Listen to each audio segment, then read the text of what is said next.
16 जुलाई सन 2022 से धनु राशि वालों का बन रहा है शनि और सूर्य के द्वारा समसप्तक दृष्टि दोष। तो ये दृष्टि दोष उनके जीवन में क्या उथल पुथल लाएगा, उनके जीवन में क्या संघर्ष की स्थिति को बढ़ाएगा, इस विषय पर आज मित्रों हम चर्चा करेंगे। तो देखिए, ये सूर्य शनि की जो दृष्टि है, पिता पुत्र की दृष्टि 16 जुलाई से, क्योंकि सूर्य देव जो हैं वो राशि को परिवर्तन कर रहे हैं। ये अपनी मिथुन राशि से निकलकर कर्क राशि में प्रवेश कर रहे हैं, जो कि जलचर राशि है। तो ये धनु राशि वालों के अष्टम भाव में विराजमान हो जाएंगे। फिर शनि देव 12 जुलाई से अपनी वक्री अवस्था को लेते हुए ये द्वितीय स्थान में पहुंच गए हैं और ये मकर राशि में वक्री हो गए हैं। 12 जुलाई सन 2022 से रात को 2:59 पर शनि देव वक्री हो गए हैं और सूर्य देव 16 जुलाई सन 2022 से अष्टम भाव में प्रवेश कर चुके हैं। तो धनु राशि वालों के ये समसप्तक दृष्टि दोष क्या प्रभाव डालेगा, इसी विषय पर आज हम मित्रों चर्चा करेंगे। तो नमस्कार मित्रों, आपका आपके YouTube programme good life astro में बहुत बहुत स्वागत है। और आप हमारे चैनल पर नए आए हैं तो प्लीज हमारे चैनल को लाइक करें, सब्सक्राइब करें और बेल आइकन के ऑल वाले बटन को प्रेस करें, जिससे हमारी वीडियोस की नई नई नोटिफिकेशन आप तक पहले से पहले पहुंच सके।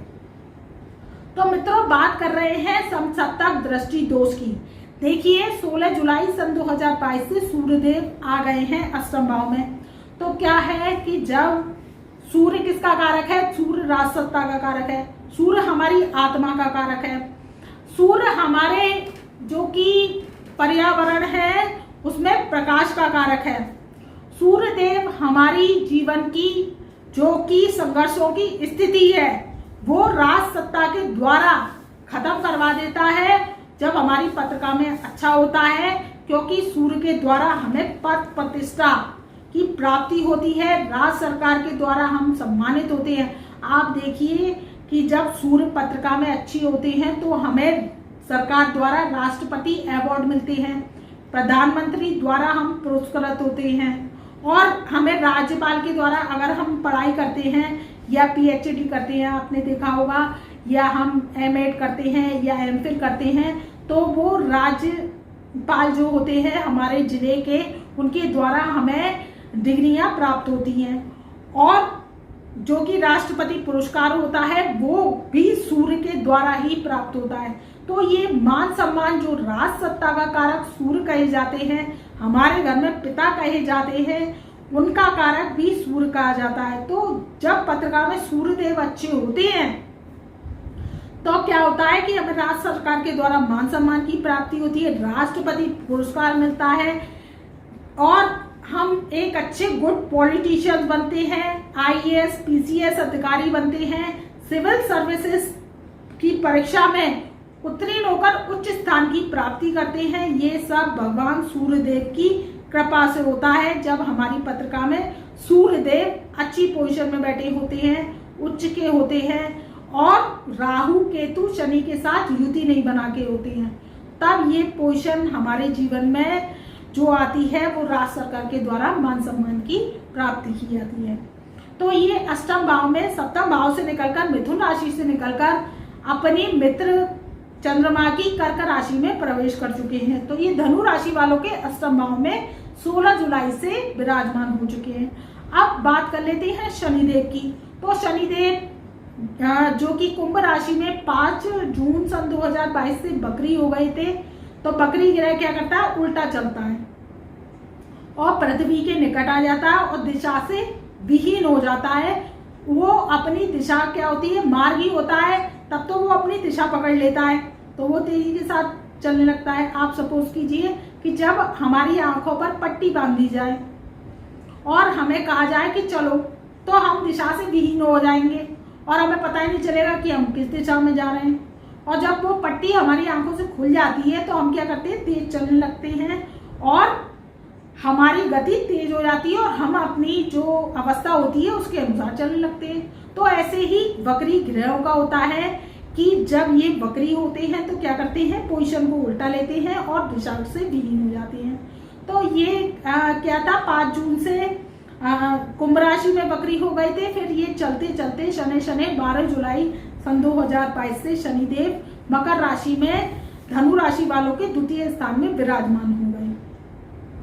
तो इनका क्या हुआ कि शनि और सूर्य की समसप्तक दृष्टि दोष बना। अब समसप्तक दृष्टि दोष क्यों कहेंगे इसे, कि जब सूर्य और शनि का दृष्टि दोष बनता है या सूर्य देव और शनिदेव एक ही राशि में या एक ही घर में विराजमान होते हैं तो क्या करते हैं, ये दृष्टि दोष बनाते हैं और ये साथ में बैठने पर भी दोषों का निर्माण करते हैं। देखिए, शनि और सूर्य जो पिता और पुत्र हैं उनकी कभी भी नहीं बनती है आपस में। तो ये धनु राशि वालों के जीवन पर जो प्रभाव डालेंगे वो गुड साइन नहीं कहा जा सकता है।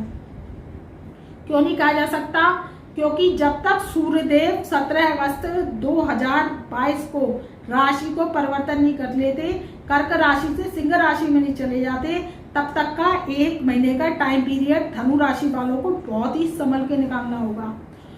क्यों, क्योंकि आप देखिए कि सूर्य जब राज सत्ता का कारक है और ये अष्टम भाव में आए हैं। अष्टम भाव आपकी आयु का होता है, अष्टम भाव गूढ़ विज्ञान का होता है, गूढ़ रहस्यों का होता है और ये शमशान का घर भी कहा गया है। तो क्या होगा कि आपकी जो आयु को खतरा है, दुर्घटना के योग बन रहे हैं, क्योंकि समसप्तक दृष्टि शनिदेव की अष्टम भाव पर पड़ रही है। तो आपके क्या है, दुर्घटना के योग बन रहे हैं, आप धनु राशि की हैं।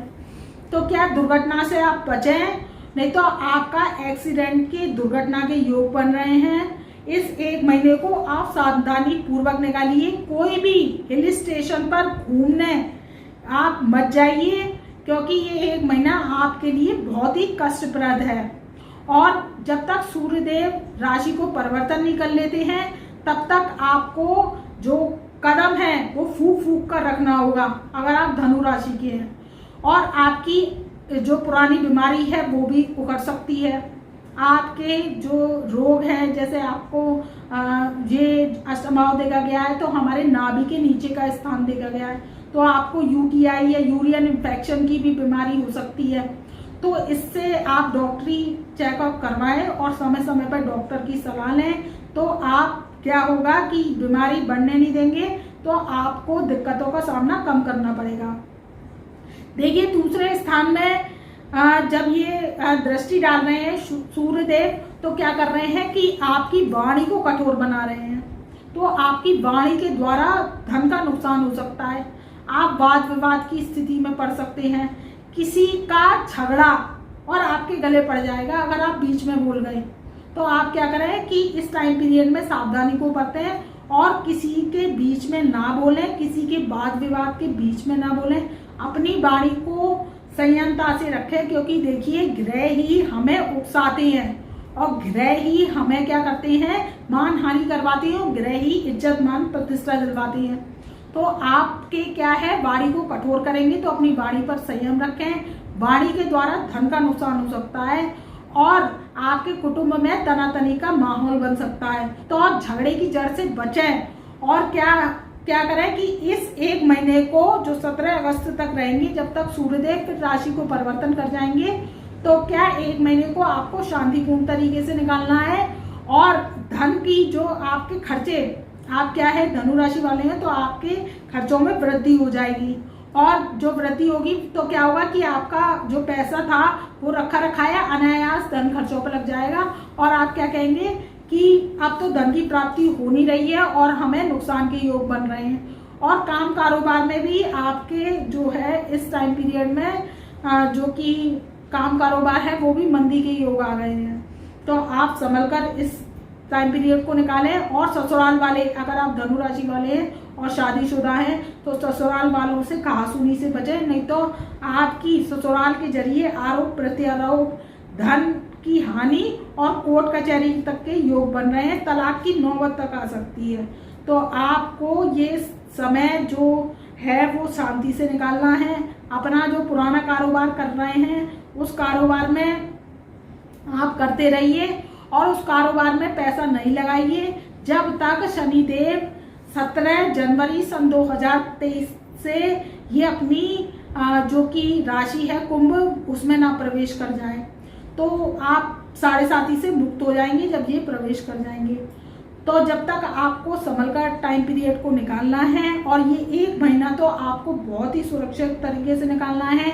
आपके जो कि पति हैं या पत्नी हैं उससे आपके मतभेद हो सकते हैं, तो उन मतभेदों से बचना है। तो आपका क्या होगा, ये जो टाइम पीरियड है जो कि टफ टाइम पीरियड है वो निकल जाएगा, तो आपके जीवन में समस्याओं का समाधान हो जाएगा। तो धनु राशि वालों का जो समसप्तक दृष्टि दोष है शनि और सूर्य का, ये गुड साइन नहीं कहा जा सकता। बस इसमें आपके जो केंद्र में बैठे हुए जो कि देवगुरु बृहस्पति है, जो हंस महापुरुष राजयोग लगाकर बैठे हैं 13 अप्रैल सन 2022 से, वो आपके जीवन में थोड़ा सा बचाव का कार्य करेंगे, आपको समस्याओं से बचाएंगे और आपके जीवन में सुखदता का वातावरण लाएंगे। तो ये था मित्रों धनु राशि वालों के समसप्तक दृष्टि दोष शनि और सूर्य का, उनके जीवन पर प्रभाव। तो मैं अपनी वाणी को यहीं विराम देती हूँ। तब तक के लिए मेरा प्यार भरा नमस्कार।